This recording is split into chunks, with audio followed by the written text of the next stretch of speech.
وہ کمپین بھی بڑی مشکل تھی کہ اس میں جو بھی ہمارا جلسہ کرواتے تھے پولیس اس کے پیچھے پڑ جاتی تھی، کرسیاں اٹھا لیتے، کبھی کیا کرتے. سو میں نے فیصلہ کر لیا تھا، بلکہ میرے بچوں نے مجھے بڑا کیٹیگوریکلی کہا کہ بابا کچھ بھی ہو، ہم پہ بھی سختی آئے ہم برداشت کریں گے، لیکن آپ نے عمران خان کا ساتھ نہیں چھوڑنا. تو یہ نام تو سارے خان صاحب کے ہی ہیں سر؟ 100% جو کہا جا رہا ہے خان صاحب کے نام ہیں. ہمارے نزدیک حکومت، اقتدار، وزارت اعلیٰ، گورنرشپ، یہ چیزیں کوئی اہمیت نہیں رکھتی.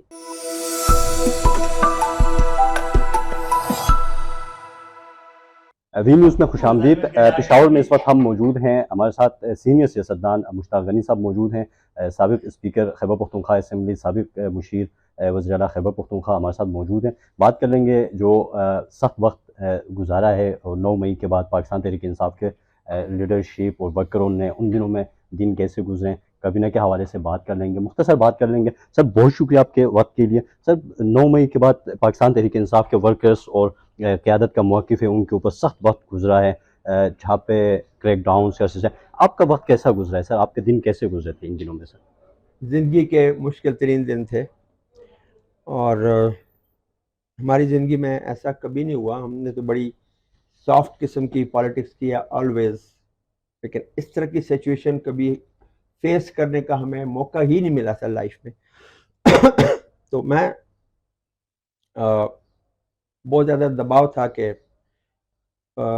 جو تحریک انصاف پارلیمنٹیرین ہے اس کو میں جوائن کروں. تو میں نے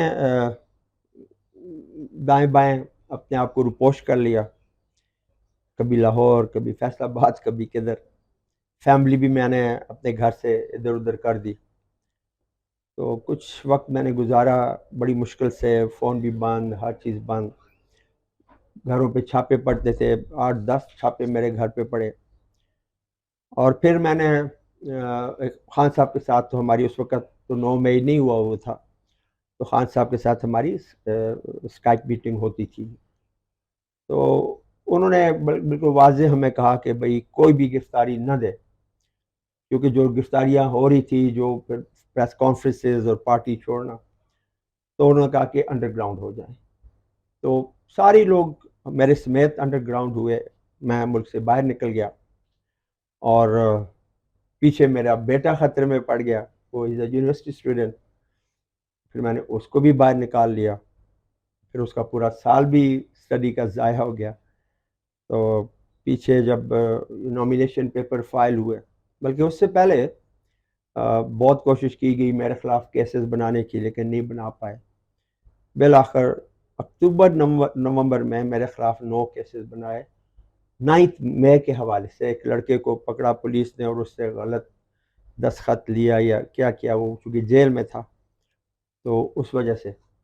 تو وہ پھر وہ کیس بھی رجسٹرڈ ہو گئے، پھر میرے پیپر بھی ریجیکٹ ہو گئے. پھر ٹریبیونل نے ان کو بحال کیا. میرے بڑے بھائی کو اریسٹ کر لیا گیا ہائی کورٹ کے گیٹ سے. تو اینی ہاؤ یہ وقت گزرتے رہے. اور جب میں واپس آیا، مجھے ایئرپورٹ پہ 2 گھنٹے FIA نے روک لیا. وہاں میں وہ جس طرح پھر آیا وہ ایک الگ سٹوری ہے، بٹ ایون اینی ہاؤ آ گئے واپس، اور ہم نے اپنی کمپین شروع کر دی. وہ کمپین بھی بڑی مشکل تھی کہ اس میں جو بھی ہمارا جلسہ کرواتے تھے پولیس اس کے پیچھے پڑ جاتی تھی، کرسیاں اٹھا لیتے، کبھی کیا کرتے. لیکن بہرکیف تحریک انصاف نے، اللہ کی طرف سے حکم تھا، جیتنا تھا. نشان ہم سے چھن گیا، پارٹی کا نام ہم سے چھن گیا. میرا نشان اب کیسری تھا، کسی کا بیلچہ تھا، کسی کی درانتی تھی، کسی کا بینگن تھا، کیا تھا. لیکن سب کسی کے باوجود وہ تحریک انصاف کو ختم نہیں کر سکے. مشاہ صاحب دباؤ کس طرح سے تھا؟ آپ نے پارلیمنٹیرین کی بات کی ہے، پرویز خٹک صاحب خود دباؤ ڈالتے تھے یا کہیں اور سے دباؤ ڈالتے تھے، یا لالچ کیا دیتے تھے آپ لوگوں کو؟ خاص کر دباؤ ڈالنے والے کون تھے، کس طرح رابطہ دیکھیں کرتے تھے؟ ہمارے ساتھ تو پولیس کے ہی لوگ بات کرتے تھے زیادہ، اور وہی دباؤ ڈالتے تھے، اور وہی چھاپے بھی مارتے تھے اور ساری چیزیں کرتے تھے. اور پیچھے تو ظاہر ہے یہی لوگ تھے جو PPP پارلیمنٹیرین کو اس وقت ہیڈ کر رہے تھے. ان کے ذہن میں تھا کہ ایز اے سٹنگ اسپیکر تو بس یہ آ جائے گا تو اور ذرا ویٹ بڑھ جائے گا. سو میں نے فیصلہ کر لیا تھا، بلکہ میرے بچوں نے مجھے بڑا کیٹیگوریکلی کہا کہ بابا کچھ بھی ہو، ہم پہ بھی سختی آئے ہم برداشت کریں گے، لیکن آپ نے عمران خان کا ساتھ نہیں چھوڑا اور ہم نے نہیں چھوڑا. بچے میرے سفر ہوتے رہے لیکن نہیں چھوڑا. مختار صاحب، محمود خان صاحب سنا ہے اس کے پارٹی کے دفتر کو بھی تالا لگ گیا ہے، اب وہ واپس آنے کے لیے بیانات بھی دے رہا ہے کہ ہم واپس آنا چاہتے ہیں، کوئی جگہ ہے سر ان کے لیے، یا پرویز خٹک جیسے لوگوں کے لیے آپ پی ٹی آئی میں واپسی؟ میرے خیال میں ان لوگوں کے لیے تو شاید خان صاحب جب باہر آ جائیں، انہوں نے کہا میں باہر آ کے فیصلہ کروں گا، کہ جن کے اوپر بہت انٹینس پریشر اور پکڑے گئے اور اس کے بعد تشدد کے بعد انہوں نے کوئی پریس کانفرنس کی تو کوئی گنجائش نکل آئے. لیکن میں نہیں سمجھتا کہ جو بالکل سامنے آ کے انہوں نے کنفرنٹ کیا تحریک انصاف کی لیڈرشپ عمران خان صاحب کے ساتھ ڈائریکٹ اور پارٹی کی، ان کے لیے مجھے نہیں کوئی جگہ نظر آتی. مشتاق صاحب، آپ تو ایک عرصے سے مسلسل الیکشن جیتتے آ رہے ہیں، آپ سابق اسپیکر بھی رہے ہیں خیبر پختونخوا اسمبلی کے، ابھی بھی پارلیمنٹ میں ہیں. یہ جو کیبنٹ کی تشکیل ہوتی ہے، جیسے آپ وزیر اعلیٰ کا انتخاب ہوتا ہے، یہ کرائیٹیریا کیا ہوتا ہے سر؟ ایک کو ایم پی اے کو وزیر بننے کے لیے کیا کرائیٹیریا ہوتا ہے تحریک انصاف میں، یا وزیر اعلیٰ بننے کے لیے کس نوعیت پہ یا کس بیسس پہ اس کو منتخب کیا جاتا ہے یا نومینیٹ کیا جاتا ہے یا وزیر اعلیٰ بن جاتا ہے؟ دیکھیے میں اس پہ کوئی زیادہ کامنٹس تو نہیں کر سکتا کہ بقول ان کے خان صاحب نے فیصلے کیے، اور جبکہ میں یہ دعوے سے کہتا ہوں کہ خان صاحب نے میری موجودگی میں کہا تھا کہ اس گورنمنٹ کی فارمیشن سے پہلے کہ یو ول بی اسپیکر. تو کدھر چینج ہوا آئی ڈونٹ نو. بس میں خاموش ہو کے بیٹھ گیا کہ اب خان صاحب تک اتنی ایکسیس ہے نہیں ہے، بڑا مشکل ہے. اور کوئی حرج نہیں، میں سر موجودہ کیبنٹ کے نام دو کہاں سے آئے؟ دفعہ آپ کیا وزارتیں بھی کر چکا ہوں، میں اسپیکر بھی 5 سال کر چکا ہوں. میری کوئی ایمبیشن نہیں ہے، صرف خان صاحب کے ساتھ تھا، ہوں اور انشاءاللہ رہوں گا. سر آپ سب سے سینئر ہیں، وزیر اعلیٰ شپ کے لیے آپ کا نام نہیں ہونا چاہیے تھا، یا اسپیکر شپ کے لیے، یا کم از کم سینئر منسٹر کے لیے؟ سر آپ کیا سمجھتے ہیں؟ مسلسل آپ جیت کے آ رہے ہیں سر. دیکھیں تو ہر بندہ جو ہاؤس میں ہمارے 91 بیٹھے ہیں، سب کہتے ہیں ہم وزیر اعلیٰ ہونے چاہیے تھے، ہم سب وزیر ہونے چاہیے تھے. انسان کی خواہش کچھ بھی ہو سکتی ہے لیکن اللہ کا حکم جو ہوتا ہے وہ وہی ہوتا ہے. تو یہ نام سارے خان صاحب کے ہی ہیں سر؟ 100% جو کہا جا رہا ہے خان صاحب کے نام ہیں وزیر اعلیٰ کے لیے سر؟ میں نہیں سمجھتا خان صاحب سب کچھ جانتے بھی ہوں گے، بس جدھر سے بھی آگے آگے. سر آپ کا نام آپ کیا سمجھتے ہیں؟ علی امین صاحب نے نکالیا، اسے پسند نہیں تھی، یا خان صاحب نے آپ کا نام نہیں دیا کیبنٹ یا میں کہا تو میرے سامنے خان صاحب نے کہا تھا کہ بھئی ہی ول بی اسپیکر، اور عمر ایوب صاحب وہاں موجود تھے، ان کو کہا تھا. تیمور جھگڑا از دا وٹنس، یہ ادھر موجود تھے، ان کی موجودگی میں بات ہوئی، ہم اکٹھے ملے تھے.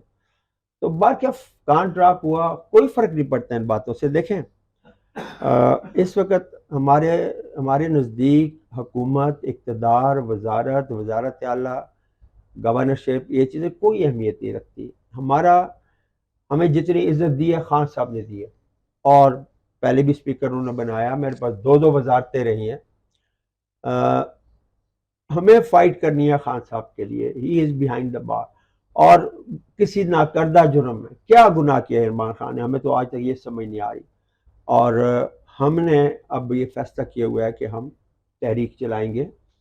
عمران خان ایکشن کمیٹی جو ہے، رہائی کمیٹی بن چکی ہے صوبے میں، اور اس میں ہم یہ فضل اللہ صاحب یہاں بیٹھے ہوئے ہیں، سارے ہم لوگ اکٹھے ہیں، اور یہ ہم مرکز کے فیصلے کا انتظار کر رہے ہیں کہ وہ کوئی اعلان کریں وہاں سے تو ہم موو کریں، اڈیالہ جانا پڑے یا کوئی پارلیمنٹ احتجاجی کے آگے تحریک جانا چلائیں گے پڑے. سر؟ کیا ہوگا سر؟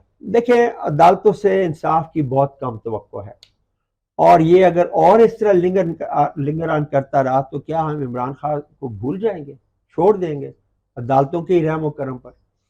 پھر پبلک کا پریشر ضروری ہوتا ہے. آج دیکھیں آزاد کشمیر میں عوام نکلی ہوئی ہے، اور وہ پریشر سے وہ اپنے سارے مطالبات منظور کروا لے ہیں.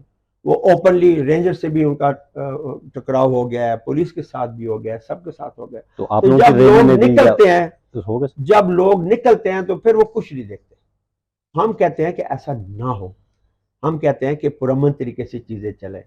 ہم کبھی بھی اس حق میں نہیں ہیں کہ ہمارا ٹکراؤ ہو، ٹکراؤ کی ہماری پالیسی ہے ہی نہیں ہے، اس لیے ہم آئینی جدوجہد کر رہے سر ہیں. مشتاق صاحب، علی امین یا صوبائی حکومت کی خان صاحب کے ساتھ کے لیے رہائی کے لیے جو جدوجہد ہے یا کوششیں ہیں، اس سے مطمئن ہیں سر as a P T I کے قیادت کے طور پر؟ دیکھیں سارے جو ہماری قیادت ہے مرکز میں یا علی امین خان ہے، سب یہ چیز چاہتے ہیں کہ خان کی رہائی کے لیے ہم تحریک شروع کریں. منع کیا ہوا ہے ابھی خان صاحب نے خود. خان صاحب یہ سمجھتے ہیں کہ اگر تحریک اس سٹیج پہ شروع کر دی جائے تو یہ نہ ہو کہ پھر 9 مئی جیسے واقعات جنم لینا شروع کر دیں.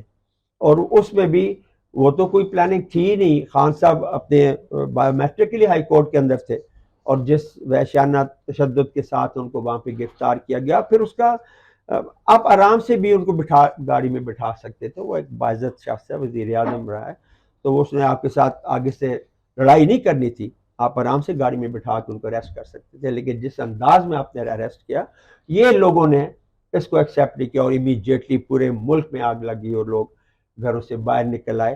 لیکن وہ پرامن تھے. یہ پھر آگے اس وقت پی ڈی ایم کی حکومت تھی اور ہم تو براہ راست کہتے ہیں کہ رانا ثناء اللہ کے لوگ تھے آگے, انہوں نے پہلے سے یہ پلان کیا ہوا تھا کہ ان کو اریسٹ کرنا ہے اور لوگ نکلیں گے. یہ تو کوئی بھی فورسی کر سکتا تھا. تو آگے وہ پھر کروائیاں ان لوگوں نے کی جس کا ابھی تک تحریک انصاف بھگت رہی ہے. سر آخری 2 سوال ہیں. ایک تو سر جو پولیس اور سول ایڈمنسٹریشن سے آپ لوگوں کو سخت شکایت تھی, کیا وہ جو شکایتیں ورکروں کا لیڈروں کا ازالہ ہوا ہے سر؟ وہ پولیس افسران جنہوں کے آپ لوگوں کو شکایت تھی ان کا تبادلہ ہوا یا ان کو وال آف شیم کر کے ان کی تصویریں لگانے کے جو کہا گیا تھا وہ پورا ہوا کہ نہیں ہوا؟ اور دوسرے سوال لاسٹ اس کے ساتھ اٹیچ کر کے پوچھوں گا سر, الیمین کا کیبنٹ جو ہے 5 سال کے جو ٹائم نکال پائیں گے سر؟ جو سینئر جو قیادت ہے یا سینئر اراکین ہے وہ کابینہ سے باہر ہیں, جو نئے آنے والے جو ممبران کے اوپر مشتمل جو کابینہ ہے, اس کے حوالے سے آپ کیا کہتے ہیں؟ دیکھیں, پروونشل گورنمنٹ کی یہ چیف منسٹر کا پریروگیٹو ہوتا ہے کہ وہ جب آتا ہے تو وہ چیف سیکرٹری اور آئی جی پی اپنی مرضی کے لگاتے ہیں, اور مرکز نے الیمین کی بات پوری نہیں کی, جس سے یہ وہ چیزیں سفر کر رہی ہیں اور وہ جو ٹرانسز باز ہونی تھی وہ نہیں ہو سکی ابھی تک. یہ ایک الگ ایشو چل رہا ہے. اور دوسری جو آپ نے بات کی کہ کل کیا ہوگا, تو میں تو اگلے گھنٹے کا کچھ نہیں کہہ سکتا کہ میں اگلے گھنٹے میں ہوں بھی یا نہیں ہوں. تو یہ وقت بتائے گا. جن کی کارکردگی اچھی ہوگی وہ رہیں گے, جن کی نہیں ہوئی یہ کیبنٹ کے اندر عمل جاری رہتا ہے. اور پچھلی کابینہ کے اندر بھی آپ نے دیکھا کئی دفعہ تبدیلیاں ہوتی رہی ہیں اور ہر صوبے میں اور ہر ملک میں چیزیں ہوتی ہیں, تو یہ کوئی انہونی بات نہیں ہے. مرزا صاحب بہت شکریہ آپ کے ٹائم کے لیے, شکریہ. Thank you.